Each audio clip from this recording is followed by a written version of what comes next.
Hey, Dog Nation, my name is Brandon Adams, and this is DawgNation Daily, the daily podcast for Georgia Bulldogs fans, presented today by Kroger, and I don't have to tell you the theme of today's show. We are a day away from the SEC Championship, and we're going to do everything we can to cover it. Really good stuff with DJ Shockley coming up on our program today. Jeff Sintel here, as always. Maybe an interesting look at possibly how Georgia might go about its business trying to stop Joe Burrow on Saturday. All the finishing touches, all the final thoughts on what is going to be potentially, certainly from the Dog fans' perspective, hopefully, an epic showdown in which Georgia emerges once again as a college football playoff team and claims for a second time in the Kirby Smart era an SEC championship.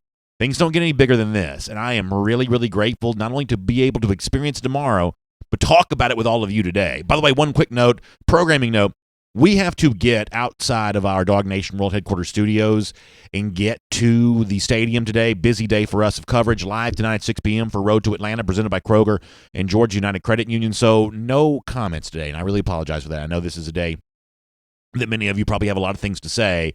So I'm going to have to take a rain check on that for now, but we'll have plenty of time to talk about what we hope is a Georgia win. So quick programming note on that. If you have folks who join the show later on, let them know that we do have to get off the air once the regular show's off the air today. I apologize in advance for that, but nonetheless, it's great to have you with us as DawgNation Daily, the daily podcast for Georgia Bulldogs fans, presented by Kroger, begins right now. Today's episode of DawgNation Daily is brought to you by Kroger, fresh for everyone. Presented by DawgNation.com. This is DawgNation Daily, the daily podcast for Georgia Bulldogs fans. Here's your host, Brandon Adams. Sometimes on days like this, coming to the end of a week like this, I find myself wondering, planning for the show, getting ready for it, is there anything else that hasn't been said by this point in time? Have I covered seemingly every storyline involved in this SEC championship game to the point of exhaustion now, ad nauseum, I guess is the phrase that you sometimes use? It feels like we've kind of gotten there, kind of done that, but we've got a few more things I want to say about this game today, and really kind of some final thoughts of, I guess, kind of why I feel like Georgia has a good chance of winning this game. I'm not going to insult your intelligence by saying, oh, yeah, Dogs, easy. Y'all get your champagne ready. It's going to be a great time. But I'm also not going to have my own intelligence insulted either. I'm not going to let people tell me that Georgia doesn't have a chance to win this game. That's just kind of been my mood, my mindset and all this all week. We had a great time last night at the Marlowe's in Peachtree Corners. It's an unbelievable party the folks at Marlowe's Tavern always throw every time we're there. And talking to a lot of Georgia fans, you know, there wasn't this negative vibe of Georgia fans believing their team couldn't win, but there were some of the Georgia fans that I talked to who genuinely want it to be true that Georgia wins this game and genuinely want to kind of find that evidence that gives them that reason to think it's going in. But obviously there are these questions of, yeah, but what do you do against LSU? This really, really good team with this really good quarterback and this very impressive resume of wins that LSU's put forth thus far this season. How do you go about handling that team? And listen, I think all of those questions are quite relevant. I think it's quite fair to ask all of those questions. So here's what we're going to try to do today. We're going to try to kind of lay out our case one more time. We've seen Sunday's headlines. We know how this game works out. But those reasons in which Georgia fans ought to feel like their team is going to show up, ready to go. I've called it a fair fight all week. And as I've been saying all week long, in a fair fight, what do? You roll up your sleeves and you see who's the best on that particular day. And that's what Georgia's going to try to do. Let me start with what might be the biggest question of them all. What does Georgia do against Joe Burrow? Now, obviously, I don't know, but I did find something a couple of months ago on Twitter, and I'd seen it, and I had kind of forgotten about it, but getting ready for this quarterback on this particular day, it seems appropriate to kind of bring this back up. There's a guy named Chris B. Brown on Twitter. He goes by the moniker Smart Football. He's a really good writer. I mean, some of the football stuff that he writes is actually over my head probably a bit, but he's really deep in the X's and O's part of all this. It's an interesting follow. And what I'm about to play for you, to be completely honest, the video is way better than the audio. The audio is going to be kind of fun. The video, I think, is informative. And so a lot of you watch the show on video or you listen through Apple Podcasts or something like that. You don't click in to DawgNation.com and see the show, but that's the show page. That's where we post the show every day for the folks who'd like to listen to it on the site. Go to that page today because I'm going to put a link to this video. This is Kirby Smart kind of breaking down his own game film from back when he was in Alabama and when he's been the coach at Georgia here, kind of talking about how the Georgia defense sometimes attacks really good quarterbacks, whether it be Jarrett Stidham or years ago a guy like Johnny Manziel or back when Smart was at Alabama, or in this particular case, you might extrapolate some of this for Joe Burrow. Now, I'm going to play you a couple of clips that I do think are really, really instructive, and I'll give you my takeaway on this. Let me start with this one. So the subject comes up of quarterback spies. Hey, who's going to spy a quarterback? And while, listen, Joe Burrow's not exactly Lamar Jackson, this is a guy that's pretty good with his legs, not only keeping plays alive, but occasionally kind of cutting up and running. He can get some positive yards in the ground, and sometimes in a situation like that, you may be thinking, well, you need somebody to spy him to kind of know where he is at all times. And Kirby Smart has a very, very funny thing to say about the notion of people who do what I do for a living kind of always being curious about who the quarterback spy is going to be. This is kind of an unfettered version, non-press conference style Kirby Smart stuff that Smart Football on Twitter had. Take a listen to this. It's like the CBS guys that you talk to before every big game. They're always like, who's going to be your spy for the quarterback? And I'm like, well, we can't do that all the time. And they think it's like the greatest thing ever. Well, we play that. We do that some. But if you do that all the time, that's not good either. Because if you're a D-line coach in this room and you tell these three guys, hey, man, I want you three to rush at least 5 all game, I'm not for that. Now, I'm not for bringing 6 every time either. I'm for multiplicity and have the ability to do more than one thing. So a quick point here, and I've made this already this week. I said this in one of our Road to Atlanta shows.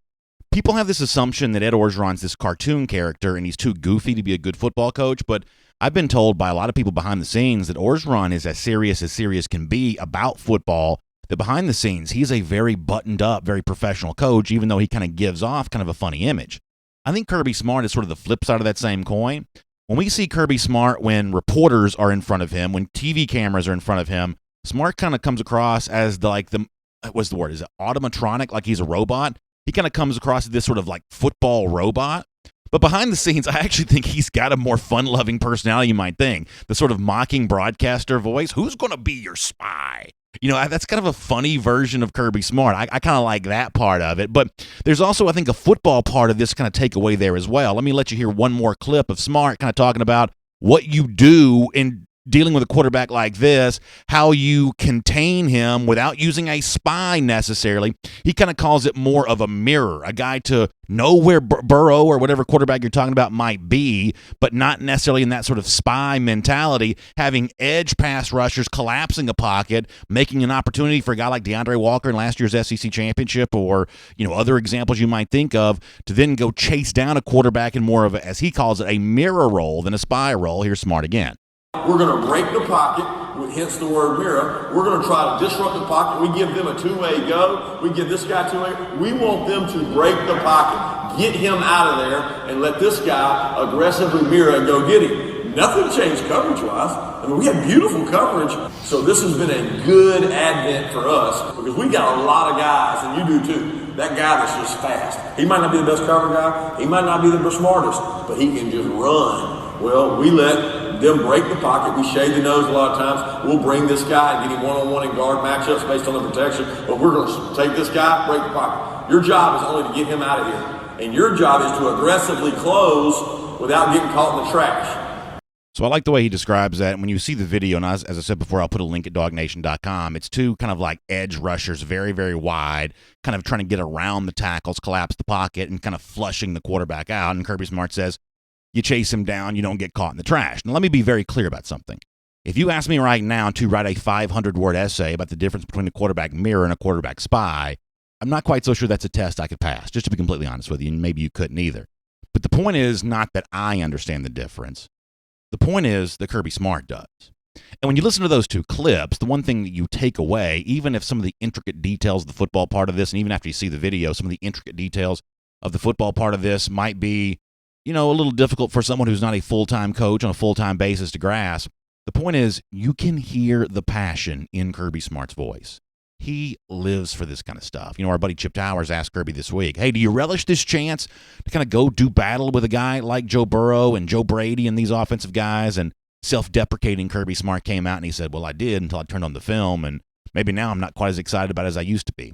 That's what coaches say in press conferences. The truth is, Kirby Smart hasn't slept all week. Not because he's nervous, because he doesn't want to sleep.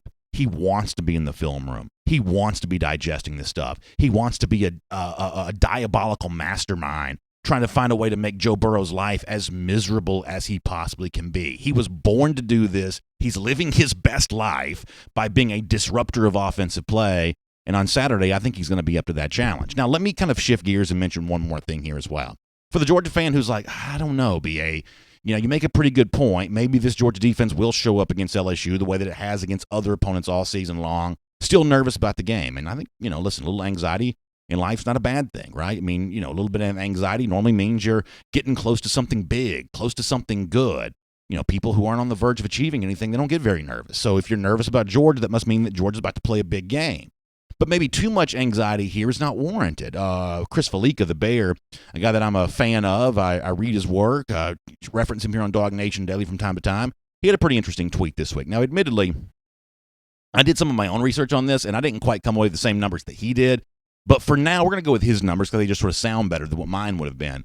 But Felica referencing Georgia as an underdog, what Georgia will be on Saturday, even if you don't bet the game or don't care about betting the game, the expectation of who's going to win still matters. Georgia's slightly more, maybe around about a touchdown underdog in this game. What the Bear Chris Felica says is that in Georgia's last 5 games as an underdog, and of course you're watching on video, you see this tweet on your screen. I'm reading it to everybody else. He says in Georgia's last 5 games as an underdog, the Bulldogs are 5-0 against the spread. But how about this? In 3 of those instances, Georgia has pulled off the outright win. This is a team that, even when expectations might have gone the other way, has still found a way to get it done. Not just keep it closer than the experts might have thought, but actually win the game. We can think of some examples of this. People didn't think that this Georgia team was ready for Oklahoma in the Rose Bowl. Didn't think this team was ready to win a rematch with Auburn in the 2017 SEC Championship. Not sure about how Georgia's going to perform in big situations. Even, believe it or not, on the road at Notre Dame back in 2017, some folks may have wondered, is Georgia really ready to do this? A lot of folks wonder that same thing right now, and obviously none of us know for sure how the game's going to work out. But speaking as a Georgia fan, which I've been my entire life, I'm not scared. Not scared of LSU. Not think I'd be scared of seeing Georgia play any team. This is one of those games where you just get a chance to enjoy it, and you get to see how it plays out. And LSU this week has spent just as many sweat-filled hours trying to figure out how to battle Georgia as Georgia has been trying to figure out how to battle LSU. This is what you would expect from an SEC championship, the biggest stage that college football can provide. And I believe that tomorrow is going to be really fun. We're going to break the pot. My name is Brandon Adams, and this is DawgNation Daily, the daily podcast for Georgia Bulldogs fans, presented today by Kroger. Good to have you with us, no matter how you get to us today, live on video, 10 a.m., DawgNation Facebook, YouTube, Twitter, on the radio at noon, on Athens Sports Radio 960 The Ref, and we're available as a podcast wherever you find them, including the world-famous DawgNation.com, and really appreciate Kroger being with us here today. And by the way, make sure you check out DawgNation.com right at the top of the page. Good stuff today coming up from Kroger, and I'll also tell you about hey, let me try to say this the right way.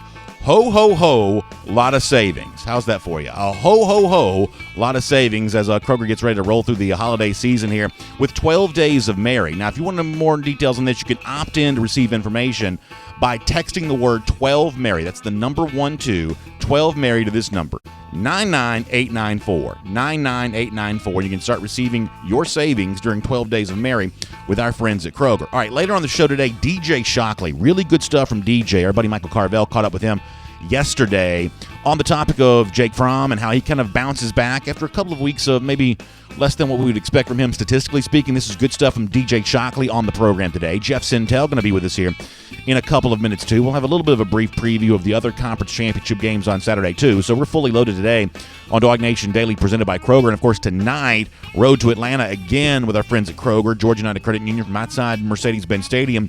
Reaction to everything that happens on what will be a newsy day in downtown Atlanta as the Dogs get ready for the Tigers. That is all coming up. For now though, let's go around the doghouse, presented by Merriweather and Tharp. And I have to say that I thought I saw a blog post this week that was really pretty interesting to me. And I hadn't thought about it in quite these terms. And I guess I'm a little bit curious to see if Georgia fans kind of agree with this. But there's a blog called And the Valley Shook. That's the name of it, And the Valley Shook. It's the LSU site for SB Nation. SB Nation at one point in time was kind of a big entity in sports. Maybe not quite as much as it once was, but still kind of out there. And the Valley Shook has been kind of a voice in the LSU community for a while. And there was an interesting blog post by one of the writers about how Georgia and LSU are essentially very rare in potential SEC matchups, in that the writer says he doesn't really view Georgia and LSU as having much of a rivalry. Let me read you a couple lines here from the guy, or person, I guess, from And the Valley Shook. Writes it this way. Georgia and LSU are the rarest of things in college football. Longtime conference mates who barely know one another. He goes on to say, it's hard to find an LSU fan nursing a grudge against Georgia or vice versa. Once again, that's from the And the Valley Shook. They're an SB Nation. And obviously, I grew up in a time in which Georgia and LSU did not play very much at all. So that notion that these two schools don't know a ton about each other is probably true. Does this current Georgia team have a little bit of a grudge, given the fact they didn't play very well in Baton Rouge last year? And, of course, the LSU students acted profane at the end of that game. Maybe a little bit of that dating back to the 2018 season. I know a lot of folks who've been in Baton Rouge have certainly gained a little bit of a distaste for how sometimes the fan behavior goes down. But the truth is, that's not unique to LSU or Georgia or anybody else. That's kind of the way it always goes on a lot of these SEC rivalries. So it is kind of interesting. You know, as I got older and Georgia started making appearances in the SEC championship game, it became interesting how many of those were against LSU. 03 and 05 and 2011, and you know, it seemed like the same teams always played each other. Alabama always played Florida. LSU always played Georgia. Then we kind of got away from that narrative a bit, and now LSU's back again, and LSU's playing the team it typically plays when it kind of gets here to Atlanta, the Georgia Bulldogs. So maybe it is a little bit different. That if it was Auburn like it was in 2017, that's certainly a long-standing rivalry, the Deep South's oldest. If it was Alabama like it was last year, that's more of a contemporary rival, just based on the fact that Alabama fans have a little grudge against Kirby, given the fact that he's trying to build what he once helped build at Alabama. Georgia fans want to topple the Bull of the Woods, as it is with Nick Saban. Maybe a little bit less history, a little bit less backstory between Georgia and LSU on Saturday. I'd be curious to see how fans feel about that. You can reach out to me on Twitter at DawgNation Daily, or you can comment in the comment sections here on video, back and forth with each other there on that topic. It's Around the Doghouse. It's presented today by Merriweather and Tharp. And, you know, divorce can be a tough thing to deal with during this holiday season. And if you find yourself kind of going through something like that, battling with something like that, obviously it's the kind of thing that I can tell you that you want to have an advocate on your side. You want to know someone has been through this kind of thousands of times before, and that's what our friends at Merriweather and Tharp provide. But it's also free consultations, right? They have blog posts, they have podcasts, they have all kinds of free resources to help you make sense of the divorce process and make sense of kind of how you can take that step towards making your life whole again. So I'm big fans of Merriweather and Tharp for people who are dealing with this situation, and my advice to you is to go to this website, theatlantadivorceteam.com, learn more about their resources, learn more about what they provide, set up that free initial consultation, and then take the steps you need to make yourself feel better again. It's theatlantadivorceteam.com. All right, we have got a lot to do in today's program. As I said before, it's DJ Shockley later on. Jeff Sintel mostly on to Saturday's game, but we do have a little bit of an interesting piece of somewhat recruiting breaking news. We'll start with Jeff on that. Good to have you with us, DawgNation Daily, presented by Kroger. From Athens and across the SEC or wherever the recruiting trail may lead, here's a DawgNation.com insider. All right, it's DawgNation Daily presented by Kroger. It is Jeff Sintel here coming up. My plan with Jeff was to mostly talk about the SEC championship game because I know Jeff's got a lot of thoughts on that. I think there's a lot of loose ends we got to kind of tie up. I'll do that with Jeff. I guess, though, Jeff, I have just been given this. Now, as we do this show live in the morning, a lot of people will hear this later on, already know what I'm about to say, but it's just now becoming aware to me that the four-star tight end from Canada, Theo Johnson, has put it out on Twitter that he's going to commit on Monday. That's 1:45 p.m. I believe that's Eastern time in Ontario. They're at his school, 1:45 for Theo Johnson on Monday to make his commitment announcement. So I'll let you give us a little bit of a preview of this. Is it good or bad news for Georgia, presumably, that this commitment announcement's coming now as opposed to some other time? Well, I think it's good news, Brandon, because either way, it's either first of all, the best news here is Theo Johnson has arrived at a decision and not just when he's going to decide. Because he's told me in the past that he's not going to settle his decision announcement time yet until he knows exactly for sure. He slept on it. He's got, vapor lock. He's got a mental, one of those Top Gun. I've got the target. I'm locked in. He's got his decision locked in. And for young men that's felt a lot of anguish about his decision, that's the most important thing. I think it's good either way for Georgia because if he becomes the ice of the fire and ice combo there with Darnell Washington that everyone hopes is under their commitment Christmas tree on December the 18th or 19th or later in this cycle, wherever it may be, then that's a good thing for Georgia's tight end room, Todd Hartley in the offense. but also since he's making his decision known on December the 9th, that gives Georgia, should it go in another direction, Brandon, it gives Georgia all the time in the world to reallocate maybe those 8 or 9 remaining scholarships they got in the class and move on to another guy, another best player available, maybe even another running back, maybe even another player from the state of Georgia. I'm just trying to hit all those high notes at the end right there for you, BA. Yeah, no doubt about that. That's a lot to think about for sure. So I guess let me ask this way, and this is maybe unfair. It's hard to know all of this, but didn't you tell us the other day that Hartley had recently gone in home with Theo Johnson? Is there anything on his publicly known recruiting calendar happen since the Hartley in home? And I guess how influential could a Hartley in home be? That coveted in home visit you get a chance to take with these guys. How influential could something like that potentially be on a decision like this? Yeah, so I would imagine your coach always gets one in home visit. So I would imagine that would be the head coach. You get a weekly visit if you're a position coach or whatever. Sure thing. I would imagine, depending on what Georgia wants to do there, and depending on how busy Kirby Smart is on Sunday, if you have one in-home visit left to give, and you think that they think that's a worthy endeavor to spend it trying to visit Theo Johnson, well, what this does is Theo committing at this time basically simplifies his final week before the early signing period, before the dead period kicks in. So with him committing on a Monday, Brandon, it reduces the traffic that would be coming out for future in-home visits over the course of next week. That's a really good point. I think that probably maybe that firms up the matter you were looking for, but I think that's the main thing. Theo does this to kind of get on the off ramp here of having a much busier week next week. So, yeah, that's a really good point. I misspoke earlier. Let me see if I can say this again. What your reporting is that Hartley snuck up there during the championship week prep, right? Yeah, he went up there on Sunday, Brandon. He was up there on Sunday after Georgia Tech went to visit Theo, and I guess you fly into Detroit and drive 15 minutes or so, whatever. That was the visit he took then, and I'm not for certain if all of Iowa, Penn State, and Michigan all made their in-homes last week for Theo as well. But I would have to venture a guess. I would say all those coaches did so. So obviously there'll be a lot more on this, forum.DawgNation.com and DawgNation.com when appropriate. It's DawgNation Daily presented by Kroger. Let me kind of roll into what I planned on talking to you about, which is just a little bit more on...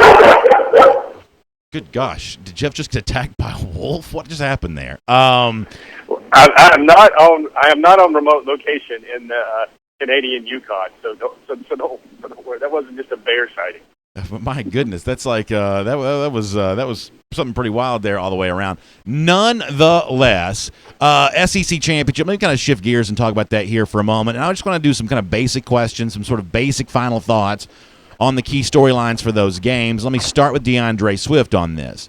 My assumption is that Swift will play, but not be 100% healthy. Now, I'm not a medical person, and I don't have access to Swift's record, so I can't tell you what less than 100% looks like here.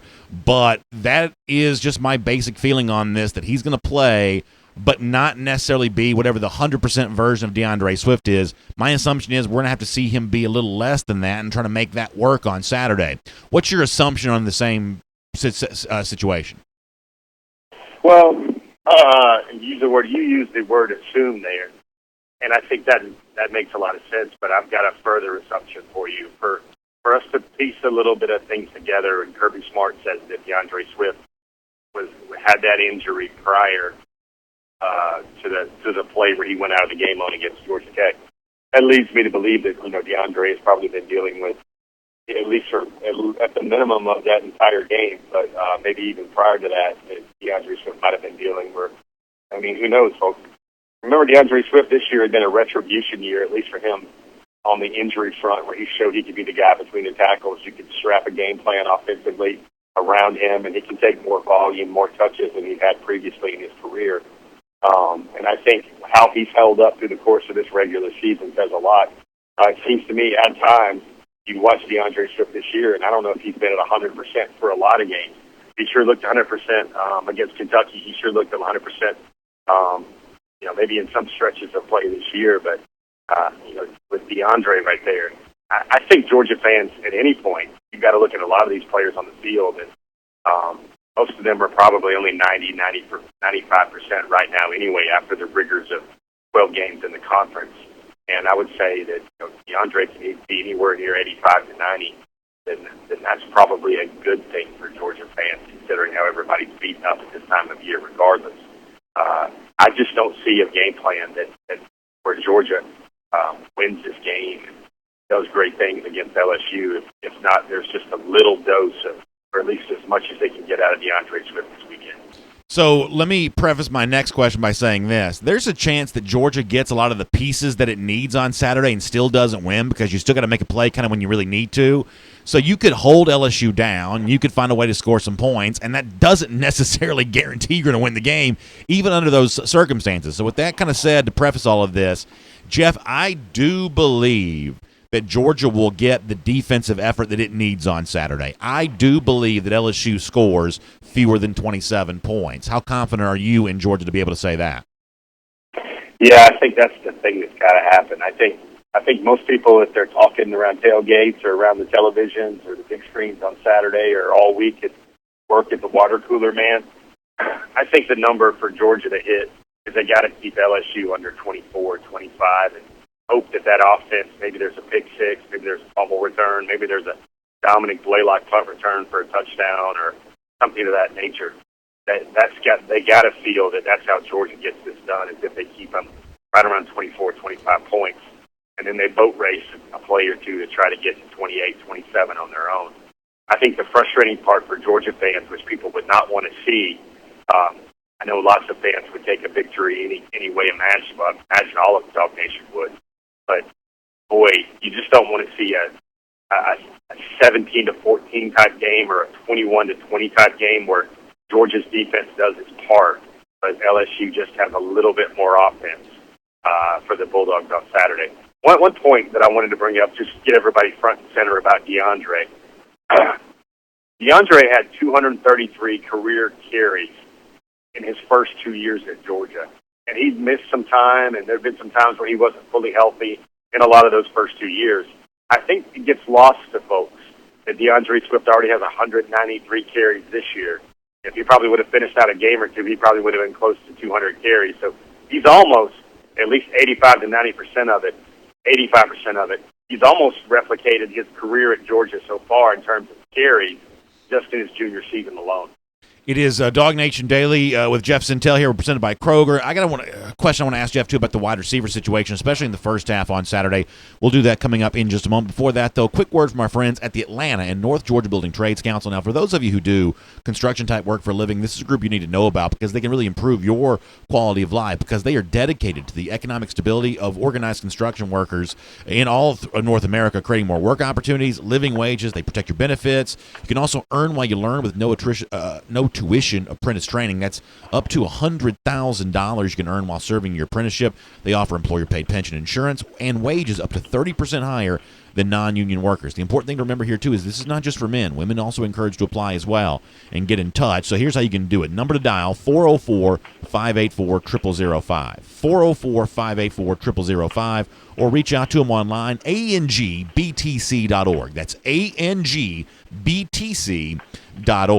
Jeff, it's obviously a difficult issue for Georgia in the first half with no George Pickens. Obviously, Lawrence Cager's injury complicates things even further. So the question turns to, well, who will Georgia turn to when it does need to throw there in that spot? Now, I believe this is a keep chopping game for Georgia, but you still got to throw it some. And when Georgia needs to throw it in the first half before Pickens is playing, I believe that Jake Fromm's going to lean on Tyler Simmons, a guy that we saw play pretty well against Georgia Tech. Do you agree? Ooh, I think it's a triumvirate, Brandon. I think it's a little bit of Tyler Simmons, a little bit of maybe the same amount of Dominic Blaylock, and maybe two to three catches from Kearis Jackson. I think those guys are the three, or maybe might be Fromm's best friends, and they're in the first half on Saturday. Georgia fans, I would imagine, would love to see, given the prevalence of how weak LSU has been over the middle this year, they'd love to see Charlie Warner's name and maybe Eli Wolf's name or maybe a Brian Harrion or DeAndre Swift's name catching a lot of those balls streaking across the middle of the field, was running some of those slant routes that I think the Florida Gators on the live feed today all know all too well about. Well, I certainly agree with you about the tight end stuff. We kind of talked about that a bit yesterday. Also, when you look at NFL teams, the ones that are the most successful, throwing out of those big jumbo sets is typically a way to do that. I agree with you on Blaylock as well. I still think Simmons may be the guy that Fromm leans on the most in the first half because he's known him the longest. You know, we've all talked about Fromm and his comfort, his familiarity with these receivers, and how that's impacted the numbers we've seen from Jake. Well, Tyler's the one that he knows the best. But in terms of Dominic Blaylock, this is his 13th game. You know, for a lot of guys, 13th game is first game of sophomore year. For Dom, it's obviously the continuation of his freshman season. But at this point in time, I don't treat Dominic Blaylock like a freshman anymore. I don't really treat George Pickens that way either, but Blaylock in particular, because he'll get to play the most on Saturday. Him playing a little bit more like a veteran, I think that's probably a pretty good bet as well, Jeff. Yeah. There's a lot of names to think about there, Brandon. And, you know, I really like your Simmons point there, too. Don't get me wrong, but I just think it's got to be a little bit more than Tyler Simmons. It looks like he's completely healthy. Shoulder brace he was wearing for some parts of this season is no longer bothering him. And, man, a lot of retribution storylines, potential retribution storylines for Georgia and some of its beloved Bulldogs in this game on Saturday. But, boy, wouldn't it just feel right? Wouldn't it make a lot of people feel real warm inside if Tyler Simmons does a lot of great things for Georgia on Saturday? Maybe he blocks a punt, he's onside this year or something like that. You just get the feeling that this is a game where I know everybody's thinking about DeAndre Swift. They're thinking about explosive plays. They're thinking about Pickens coming back. They're thinking about defense just holding it down. There's just got to be, if we watch Kirby Smart big games, there's going to be a special teams wrinkle. It might be a fake field goal, it might be a fake punt, it might be an onside kick, it might be something elaborate in the kicking game. And that third phase of things, maybe it's a lot of all-out punt blocks or whatever, but you got to think Georgia. This is one of those games where the term for the Kirbyism here is cut it loose. And cut it loose, I think, means difference for this football team because now they can play all out. There's a worthy opponent in front of them. They're an underdog, and I think it would allow Georgia to play a lot loose because if we look at Alabama, they were 14 points down last year in the SEC championship game. I think this Georgia program and these players, because all season long they're expected to be better, they're expected to be dominant, they're expected to score 2 times a quarter. I think having a worthy challenger with a lot of weight on the bar in some ways will allow this team to just, as Kirby has said a lot of times, just cut it loose and play with reckless abandon. And I think that might be some of the best football Georgia's played all year because they've not been in a situation like that yet. All right, Jeff, good stuff. Thanks for being here on our program today. We'll look forward to seeing you in downtown this weekend, and I'll talk to you again on DawgNation Daily presented by Kroger very soon. All right, Brandon, I'll see you by the bins. Let's take a look around the rest of the league. This is SEC Through. You know, it's funny that Jeff Sintel right there just challenged Georgia to turn it loose on Saturday when we hear from former Georgia quarterback DJ Shockley, by the way, the guy that led Georgia to the 2005 SEC championship over LSU. When we hear from him in a moment, that's also going to be his advice to Jake Fromm. Hey, cut it loose. Be the guy that you are. You know, the analogy I always use is because I'm a very bad golfer. You know, sometimes I have a tendency to overthink it out there on the golf course, that grip it and rip it mentality. The people who can just kind of do that, I'm always really, really jealous of people like that. But, you know, Fromm, who's got great skills, just go out there and just grip it and rip it on Saturday. DJ Shockley is going to say something very similar to that on our program coming up in a moment. Before that, though, let's go cruising around the SEC, courtesy of Royal Caribbean. And let me tell you, one way or another, I'm about to really need a vacation. It's either going to be a celebratory vacation about how great this year has been and a chance to celebrate that, or it may be a drown your sorrows style vacation where you try to forget about some bad memories. Either way, if you need a vacation, there's really no better choice than our friends at Royal Caribbean. And if I could make a recommendation from their fleet, I would tell you about this all-new, completely amplified Oasis of the Seas. I'm talking made bigger and better than ever before, adding the tallest water slide at sea, all kinds of like dining options and nightclub options. They get the lime and the coconut, which is like 3 stories of like sort of tropical bar type stuff. If you got kids, if you got a couple, adults, kind of everything in between, the Royal Caribbean ships just have something for everyone. So go to RoyalCaribbean.com. Do your own research. It's a fun way to window shop. You can also get in touch with the travel advisor and book the vacation that I know you need. That's RoyalCaribbean.com. All right.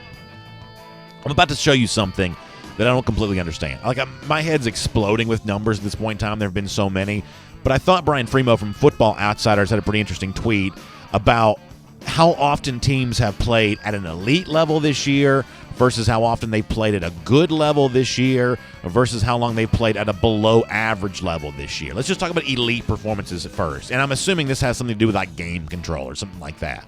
Georgia's 7 elite performances thus far this year. According to Football Outsiders, dude, LSU's got 8. Ohio State's got the most at 11. When you look at the good performances, Georgia's got 10. LSU's got, this is good or better, by the way. LSU's got 11. So pretty similar resumes all the way around. It is worth pointing out here, and just file this away, later on. If for some reason we get kind of a chaos situation where Baylor wins the Big 12, look all the way over to the end of the line there. 8 times this year, or I should say 3 times this year, Baylor has played a below-average game. Are you putting a team in the college football playoff if it beats Oklahoma that's played below average 3 times this season? File that away and think about that. That game's at noon, Big 12 title game on Saturday. Of course, Pac-12 here tonight. With that said, and like I said, I don't know what those numbers mean, but I just thought it was at least semi-interesting, especially in terms of teams who may not quite be as deserving for the college football playoff if we have a kind of a weird chaos-type day tomorrow. Speaking of that, I do think there is a pretty strong potential for an upset in the Pac-12 game tonight. First of all, reading about Oregon a bit, it's kind of weird that Utah is this big of a favorite over Oregon because prior to Oregon's loss to Arizona State, I don't think we'd have seen this number. It's been around 6 or 7, depending on where you see that there at MyBookie. Bigger number now than it would have been before. It's also really interesting how similar Oregon has been to Georgia, with a kind of a quarterback who's thought to be a big draft prospect, really good offensive line, fans who at times have thought that offense was a little too conservative. I think there's a chance we get a little bit of a chance at an upset on Friday. Now, I don't think that's true on Saturday at noon. I think Oklahoma will coast in the game against Baylor. I think it's a weird point spread in this game, given the fact that it's seemingly altered, from where it was when Oklahoma had to play in Waco, and I know that was kind of a weird outcome. So I expect Oklahoma to coast in the Big 12 tomorrow at noon. I think that Utah's going to get really challenged by Oregon here tonight, and that could be kind of a fun situation. I'll also say when you look at the Big 10 game and the ACC game for a moment,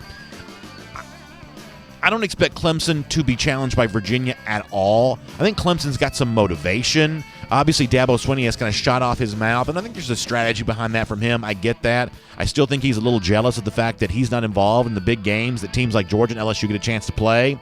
He may be the best team, but he's not the biggest program because he's not playing in the biggest games. I think that makes Dabo jealous. That's why he said some of the things that he said, but I think he takes some of that anger and frustration out on Virginia on Saturday. On our Go With The Flow presented by R.S. Andrews, I'm going to make a case for Wisconsin in the Big Ten title game, simply on the basis of maybe them being a little undervalued compared to where they were, dating back to the previous matchup, which was in Columbus, bad conditions. This one's going to be played indoors in Indianapolis. I don't expect Ohio State to lose, but I don't think they're like Oklahoma or Clemson, one of these teams that feels like they have to go out there and just blow people out. So that's kind of my thought. You got to find an underdog to support somewhere. By a point or two, I think you could shade in the direction of Wisconsin on that, but we'll make that cruise around the SEC, or at least in this case today, a little conference championship stuff. Cruise around the SEC, courtesy of our friends at Royal Caribbean. And here on DawgNation Daily, presented by Kroger, as promised, I want you to hear from DJ Shockley here.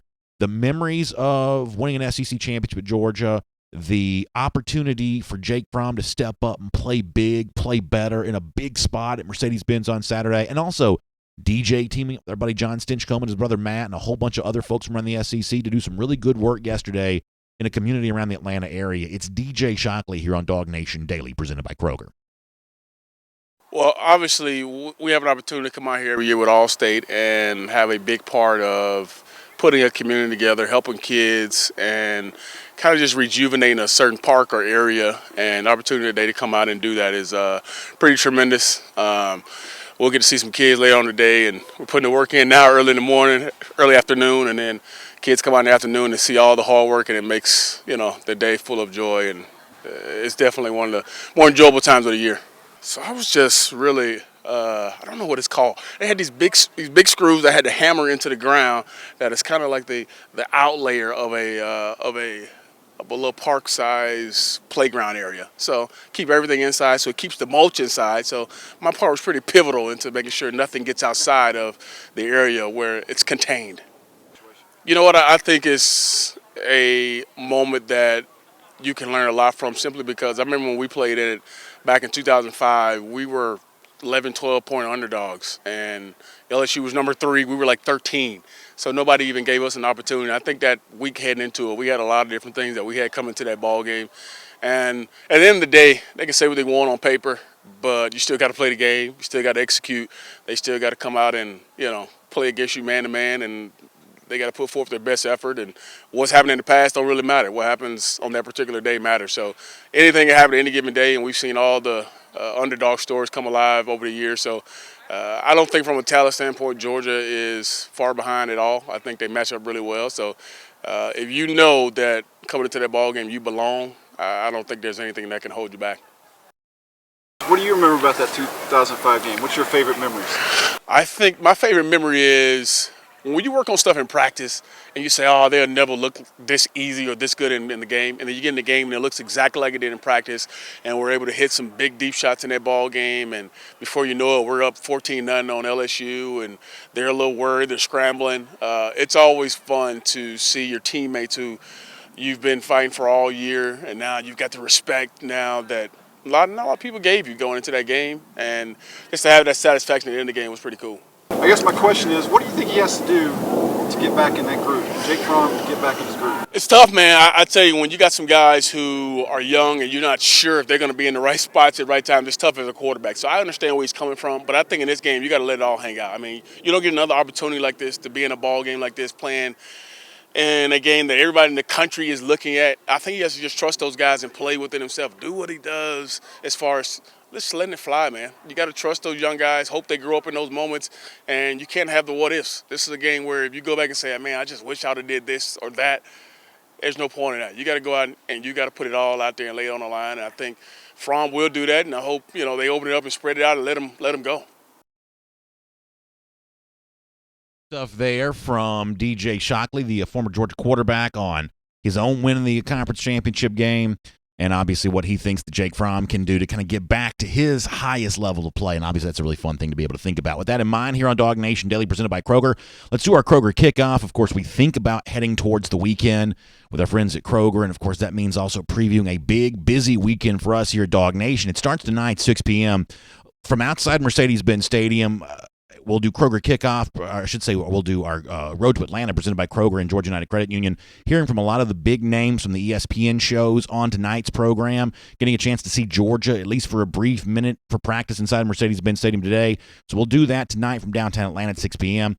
Of course, Kroger kickoff tomorrow, including the dog walk, pregame getting going around 1:30 p.m. We hope to be live on the field after that, too, so a lot of pregame video coverage from us before the Dogs take on the LSU Tigers at 4 p.m. And then after the game on the Pella Window postgame show from back on the field at Mercedes-Benz Stadium. And hopefully at that point in time, we'll have a big, big time moment to celebrate. By the way, it's all brought to you by Kroger. Make sure you go to DawgNation.com. You can find out more details about how Kroger's got you covered for the holidays. Everything from home decor, gift cards, gift wrapping essentials, toys, so much more. You can start saving upwards of 30%. Check out more details on that when you go to DawgNation.com, right up there at the top of the page. So, quick confession. I'm not superstitious really at all, but I did kind of think about something. If you're watching a video, you see me wearing something you see me wear a good bit. It's like my black DawgNation pullover, my red DawgNation shirt underneath that. This is kind of like my typical game day attire. Once the calendar turns to November, I pretty much wear this to every game, which has also included last year's SEC championship game and the 2017 national championship game as well. Probably Sugar Bowl thrown there as well. I've decided I'm not wearing this outfit for the game tomorrow, and I'm not superstitious. I don't believe the clothes that I wear determine the outcome of the game. But what's the difference? It can't hurt, right? So tomorrow you will see me wearing some different clothes inside Mercedes-Benz Stadium if you tune into our video channels because, hey, why not try and see if you can change it up here as the Dogs try to get it done. By the way, Gatorheader updater, Florida forced to sit and watch. It's because it's been 1,133 days as they've beaten the Dogs. We will see you Monday on DawgNation Daily, presented by Kroger. And on video, let me just say this really, really quick.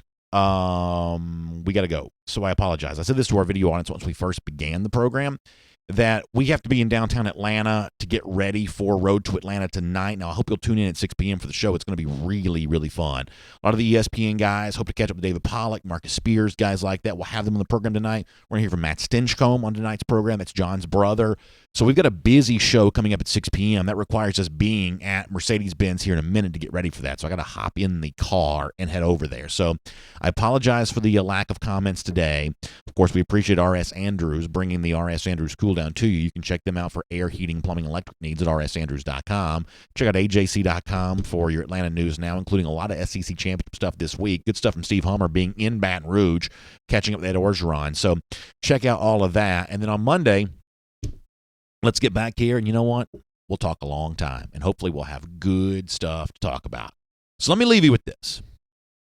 These really are the moments that we live for. In addition to being a big Georgia fan, I'm a huge college football fan, and I just love the big game environment that college football can provide. And I do agree with what Kirby Smart said Saturday after the Tech game, that when you look ahead to Georgia Tech, when you look ahead to the SEC championship, you see a game that's as big in terms of an atmosphere as anything the sport can provide. I'm talking about higher levels, NFL, everything else.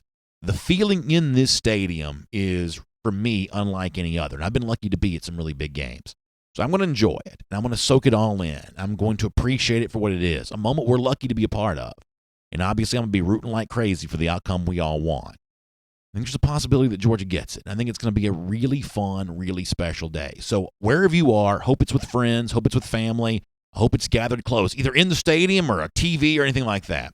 Enjoy this moment for what it is, a time worth remembering. And on Monday, I certainly hope we have some good news to talk about. Y'all enjoy it. Thanks for being here on DawgNation Daily, presented by Kroger. I look forward to speaking to you soon.